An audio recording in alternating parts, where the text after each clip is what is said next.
Sigaw ay kalayaan. Namulat tayo sa mapanghusgang mundo. Paninira, panunumbat, pagtataksil ang kadalasang gawain ng mga tao. Napakaingay, nakakasakal, gulo dito, gulo doon. Walang katahimikan at kadalasan negatibong salita ang iyong mapapakinggan. Kapatid, tingnan mo ang iyong paligid. Puno ng mga taong di mapagkakatiwalaan.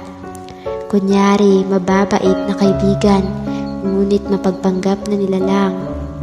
Kapatid, pagtuunan mo ng pansin ang katotohanang lantad sa iyong paningin. Subukan mong alamin ang mga nangyayari sa paligid natin. Ang oras, araw, taon ay lumilipas. Ang kagandahang taglay ay kumukupas. Ang mga buhay ay may pagwawakas at walang kasiguraduhan ang hinihintay na bukas. Kalayaan ang sigaw sa kaloob-looban. Kalayaan sa mundong puno ng pasakit, puno ng paghihinagpis at pangyayaring hindi ka nais-nais.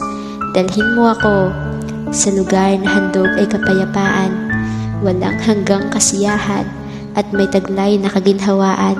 Oo, dalhin mo ako sa Kanya, sa Diyos nating may likha.